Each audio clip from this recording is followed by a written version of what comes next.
Hello, I'm Don Mitchell. Welcome back to the 2000% Nation, the book that helps you to understand how each country can become at least 20 times more fruitful for God and His purposes, both in expanding and improving the kingdom, and what your role can be in helping this to happen. We'll continue looking at the roles that social enterprises can play. These are organizations that are intended to benefit others as their primary purpose through direct operations. And in this lesson, we'll begin in Chapter 9 by looking at a specific kind of a role, and that role is one of enabling those who are nonprofit and for-profit leaders to learn about the potential to make more breakthroughs in providing complementary exponential benefit increases for godly purposes by founding and teaming with others in social enterprises. Let me begin by quoting from the book of James, chapter 2, verses 12 and 13 in the New King James Version. So speak, and so do as those who will be judged by the law of liberty. For judgment is without mercy to the one who has shown no mercy. Mercy triumphs over judgment. A very small percentage of social enterprises have made breakthroughs in providing complementary exponential benefit increases for godly purposes. In addition, many of such highly fruitful enterprises are not well known beyond their own stakeholders. As a consequence of such limited awareness of what has been done, most of the potential to serve godly purposes through social enterprises is unfortunately being ignored. Social enterprises that document and communicate their experiences with making complementary exponential benefit breakthroughs and the lessons learned will have larger influences than those that don't do so. In making that comparison, I'm reminded of how establishing the Malcolm Baldrige National Quality Award in the United States helped to increase interest in and effectiveness of quality management for operations of businesses, healthcare, education, and nonprofit organizations there. All Baldrige Award winners were required to host site visits from those who wanted to learn from the award winners' experiences.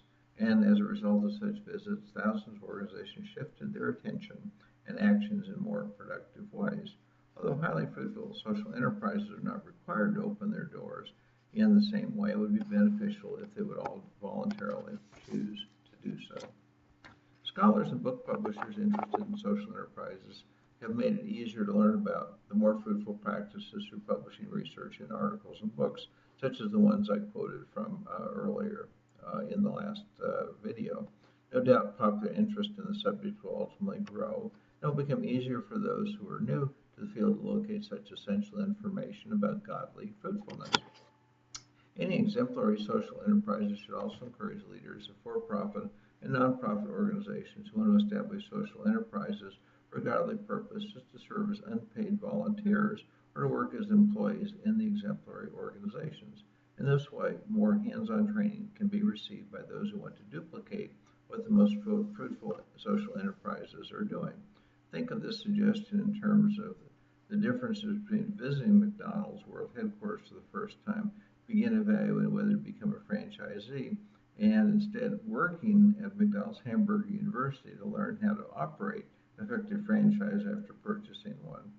Successful social enterprises can also help draw attention to new kinds of potential by creating still more social enterprises that serve different purposes from their original ones. For instance, the Grameen Bank extended its scope beyond microlending and anti-poverty education to establish the Village Phone program to help poor women in rural communities establish wireless payphone services. Those who studied this new program were later able to apply it in nations where the Grameen Bank did not operate.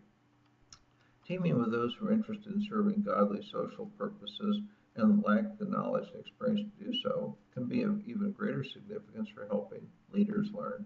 That's exactly what happened when the Grameen Bank teamed with Groupe Danone. Not only can such a new enterprise be copied elsewhere, but Groupe Danone also learned how to work with local microfinance organizations around the world to develop still other types of ventures that could apply its product and operational expertise. As a result, it's possible that a large increase in innovative breakthroughs by social enterprises could follow.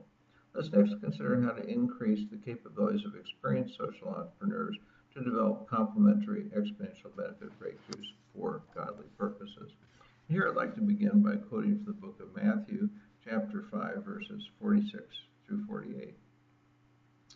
For if you love those who love you, what reward have you? Do not even the tax collectors do the same?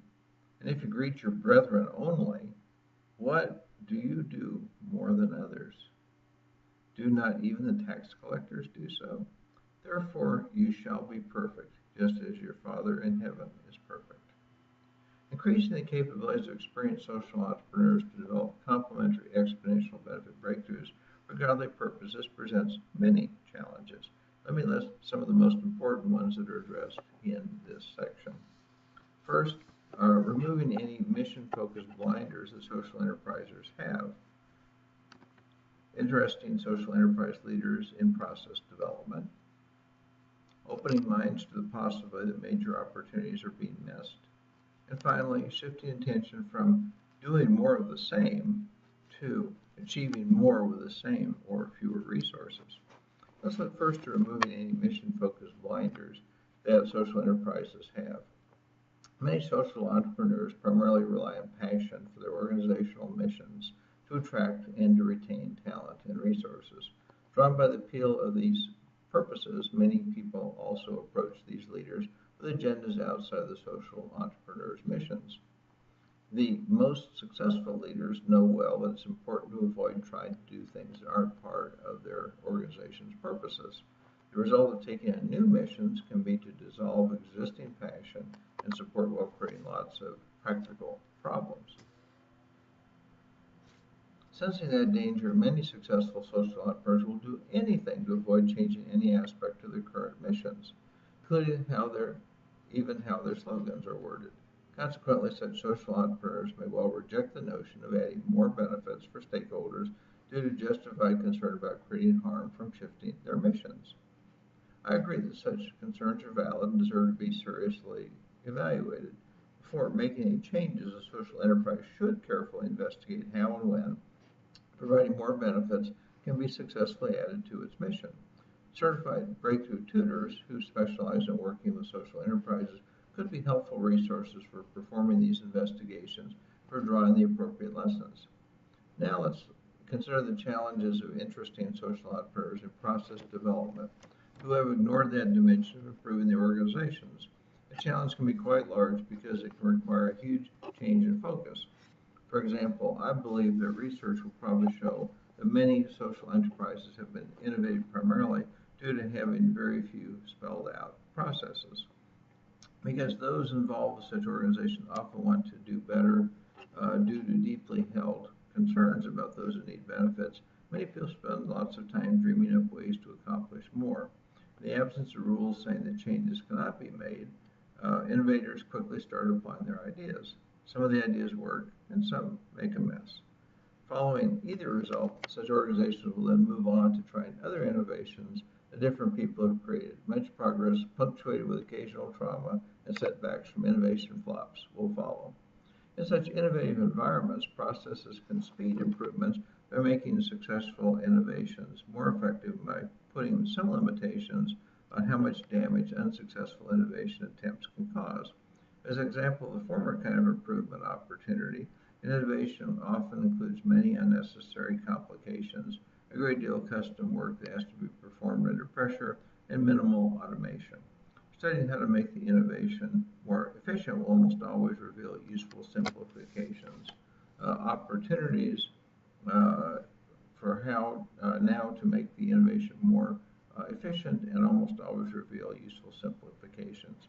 Opportunities for rule-based actions that almost anyone can correctly take, and automation speeds benefits being created while slashing costs and investments. As an example of the latter kind of improvement opportunity, a review process can be set up so that those who will be affected by the innovation can comment in advance on how to make the changes more effective before a trial even begins. To interest social entrepreneurs in process development, someone needs to document how such work has benefited other social enterprises and to arrange for social entrepreneurs to observe what has been done and to hear about how those affected feel about the changes. In many cases, improving processes within a social enterprise will require delegating such development work to someone in the organization with such interests and skills. Next, let's consider the delicate task of opening minds to the possibility that major opportunities are being missed. As background, let me share a story that Peter Drucker told me about his experiences as a consultant to the U.S. government during World War II. His assignment then was to help some military contractors increase their output. On successive days, he visited two contractors who were producing the identical items in nearby locations. The first contractor was highly efficient, producing lots of items, only a small percentage being rejected as faulty. The second contractor was making a mess, scrapping almost all of its production. When asked if they were aware of one another's practices, both companies indicated total ignorance. After the second company spent a few days studying what the first company was doing, the struggling contractor soon became almost as effective and efficient as the organization it copied. I believe that similar learning opportunities exist among social enterprises that are engaged in serving godly purposes. Of the social enterprise leaders I have met who were serving God's purposes, none have been aware of how effective or ineffective their results were compared to what others were doing in similar activities. After becoming aware of what others were accomplishing, many minds were quickly opened to the possibilities of making useful changes. Social enterprises would benefit from forming associations with those who engage in somewhat similar activities, from ranging for the associations to compare the practices member organizations employ, to provide suggestions for what practices should be improved and how to do so for each enterprise. Hopefully, any social entrepreneurs who read this chapter or hear my voice will feel moved to do so. Certified breakthrough tutors who specialize in working with social enterprises can also help by suggesting to their students that such associations be established for this purpose. In addition, social entrepreneurs need to open their minds to thinking about what's the most that they can accomplish with the available resources. They have to consider that most individuals, families, communities, regions, and nations needing help won't receive any benefits from their activities as they are currently provided. In many cases, it may be possible to deliver a more limited set of benefits of the type currently provided at a much lower cost and with reduced effort, so that huge increases can be made in how many people are served. For instance, a home building social enterprise that normally produces a standard home for needy families might also provide easy to use directions for needy people with skill in building to construct a home at a small percentage of the cost of purchasing one, or the social enterprise making the total provision.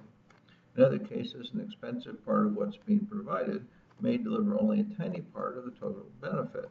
In such a case, the expensive part might be left out. For example, many social enterprises that are funded by donors who sponsor an individual, a family, a community, or a project incur major overhead costs in facilitating communications between donors and those served. Investigation might reveal that many donors and beneficiaries will be well satisfied with less costly ways of keeping track of how one another are doing. And when I come back, we'll be talking about how to best assist anyone who would like to advance social purposes, learn the advantages of encouraging the founding of, establishing of, and support for social enterprises. But in the meantime, I thank you for listening, and I may God bless you, your family, and all you do in the name of Jesus. Come back soon and hear the rest of this wonderful and exciting chapter.